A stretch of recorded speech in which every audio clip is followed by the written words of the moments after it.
मयत सरपंच संतोष देशमुख यांच्या हत्याकांडाला आज महिना उलटतोय. मात्र त्याच्यामधील जे आरोपी आहे कटक कारस्थानामधील विष्णू चाटेला आज केजच्या सत्र न्यायालयामध्ये हजर करण्यात आलं होतं. माझ्यासोबत सरकारी वकील आहेत बाळासाहेब चिकोले.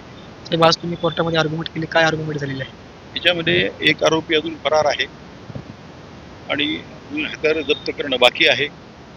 आजच त्याला 302 मध्ये घेतलेलं असल्यामुळे त्यांना पोलीस कस्टडी द्यावी अशी कोर्टाला विनंती केली आम्ही होती. आरोपीच्या वकिलांचं आणि माझं विवेचन ऐकून कोर्टाने आम्हाला परवा दिवशीपर्यंत 13 तारखेपर्यंत PCR दिलेला आहे. वादाच्या दरम्यान देखील कोर्ट असं म्हटलेलं होतं की 24 दिवस पोलिसांनी नेमकं काय केलं अद्यापर्यंत मोबाईल देखील जप्त नाही. ज्या मोबाईलवरून वाल्मिक कराड बोलले होते अधिकारी तो मोबाईल जप्त नाही अद्यापर्यंत. आणि तो तपासाचा भाग 638-24 मधला आहे, जो खंडणीचा गुन्हा रजिस्टर झाल्यावर. त्याच्याबद्दल मला काही कुठलं मत व्यक्त करता येणार नाही.